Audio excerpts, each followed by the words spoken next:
بسم الله والحمد لله والصلاة والسلام على رسول الله وعلى آله وأصحابه ومن اتبع هداه. أما بعد، فإن اللغة العربية لا تطلب لذاتها وإنما تطلب لغيرها، هي وسيلة ليست غاية، خاصة لإخواننا الأعاجم الذين يريدون التعلم، يعني يتعلموا اللغة العربية، فعليهم أن يتعلموا اللغة العربية ليفهموا بها العقيدة والأحكام من الكتاب والسنة، فلا يجعلوا وقتهم كله في اللغة العربية، بل عليهم أن يقسموا وقتهم بين تعلم العربية ومبادئ العقيدة لمن كان مبتدئا، مع تعلم أحكام الفقه من الطهارة والصلاة وغيرها ونحو ذلك.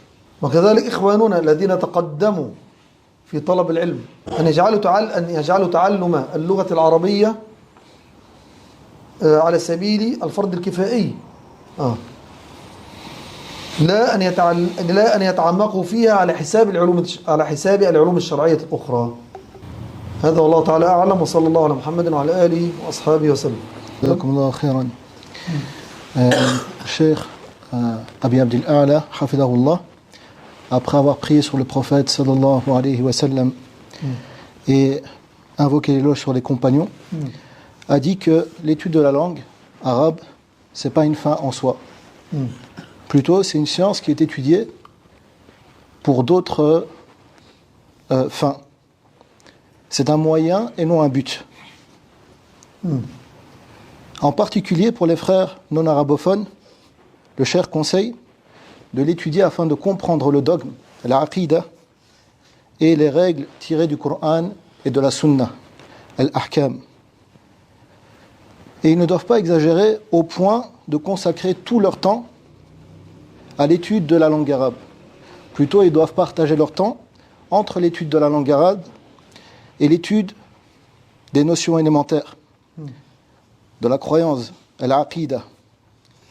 Et cela pour les débutants.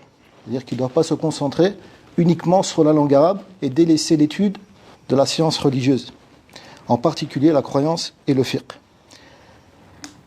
Et le cheikh, il recommande aux étudiants qui sont un peu plus avancés dans l'étude de la science, s'ils veulent approfondir l'étude de la langue arabe, c'est-à-dire qu'ils veulent approfondir son étude, ils ont déjà une base, alors qu'ils fassent de cela, qu'ils fassent de cette étude approfondie, qu'ils considèrent cela comme étant l'accomplissement de ce qui incombe de manière obligatoire à au moins une partie de la communauté, un fard kifa'i, et que ceci ne soit pas aux dépens de l'étude du dogme, al-aqida et du hadith. Et ensuite le cheikh a prié sur le prophète sallallahu alayhi wa sallam. Jazakumullahu khairan ya sheikhana. Barakallahu fikum. Hayakum Allah. Tafaddal.